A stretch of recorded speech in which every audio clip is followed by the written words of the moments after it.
Hi అండి. అందరికీ నమస్కారం. Welcome to my channel. ఈ వీడియోలో పెన్షనర్లకు పండుగ జూలై నుండి చెల్లింపులు చేస్తూ అధికారిక ప్రకటన అంటూ అప్డేట్ అవ్వడం జరిగింది.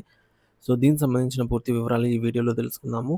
వీడియో అయితే ఎక్కడే గాని స్కిప్ చేయకుండా ఎండ్ వరకు చూసేయండి. అప్పుడే ఇన్ఫర్మేషన్ పూర్తిగా అర్థమవుతుంది. అలాగే వీడియో చూస్తున్న ప్రతి ఒక్కరు వీడియోకి లైక్ చేయండి ఫ్రెండ్స్. ఈ వీడియోని తోటి ఉద్యోగ, పెన్షనర్ మిత్రులతో అయితే షేర్ చేయండి. కొత్తగా మన ఛానల్ చూస్తున్నవారు ఇంకా ఎవరైనా సబ్స్క్రైబ్ చేసుకోకపోతే వెంటనే మన ఛానల్ అయితే సబ్స్క్రైబ్ చేసుకోండి. సబ్స్క్రైబ్ చేసుకోవడం వల్ల నేను చేసే ప్రతి ఒక్క వీడియో మీ వరకు రీచ్ అవుతుంది. ఇక ఆలస్యం చేయకుండా వివరాల్లోకైతే వెళ్ళిపోదాము. ఫ్రెండ్స్, ఇక విషయానికొచ్చినట్టయితే ఆంధ్రప్రదేశ్ రాష్ట్రంలోని లక్షలాది మంది ప్రభుత్వ పెన్షనర్లకు ప్రభుత్వం త్వరలో భారీ ఊరటనైతే ఇవ్వబోతోంది.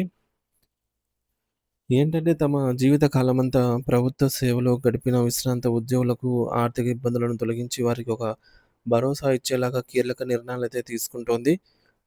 ముఖ్యంగా కొత్త ఫిట్‌మెంట్ మరియు పెన్షన్ సవరణ. నూతన ఫిట్‌మెంట్ ఫ్యాక్టర్ ఆధారంగా కనీస పెన్షన్ మొత్తాన్ని పెంచేందుకు ప్రభుత్వం కసరత్తు చేస్తోంది. పెరుగుతున్న ధరలకు అనుగుణంగా సీనియర్ సిటిజన్లకు ఆర్థిక స్థితిని మెరుగుపరచడమే దీని యొక్క ప్రధాన ఉద్దేశ్యము. దీనివల్ల పెన్షనర్ల నెలవారీ ఆదాయం గణనీయంగా అయితే పెరగనుంది. 21,000 కోట్ల బకాయిలు విడుదల. గత ప్రభుత్వం నిలిపివేసినటువంటి సుమారు 21,000 కోట్ల భారీ బకాయిలను విడుదల చేసేందుకు ప్రస్తుత ప్రభుత్వం సానుకూలత వ్యక్తం చేసింది.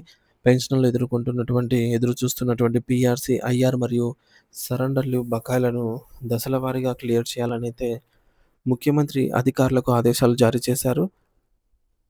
ఇకపోతే ఆత్మ గౌరవంతో కూడినటువంటి జీవనం. ఇకపై పీఆర్సీ నివేదికల విషయంలో ఎలాంటి కాలయాపన చేయవద్దని ప్రభుత్వం నిర్ణయించింది.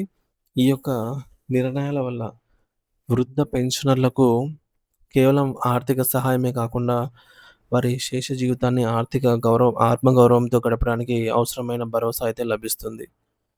సో ఫ్రెండ్స్, మొత్తానికైతే ఆంధ్రప్రదేశ్ ప్రభుత్వం పెన్షనర్ల సమస్యల పట్ల అత్యంత సానుకూలంగా ఉంది. దీర్ఘకాలిక సమస్యల పరిష్కారంపై సీనియర్ సిటిజన్లకు ఆర్థిక భరోసా కల్పించడమే ఈ యొక్క నిర్ణయాల లక్ష్యం. ఇది పెన్షనర్లందరికీ నిజంగా ఒక గొప్ప పండుగ లాంటి వార్త అని చెప్పవచ్చు.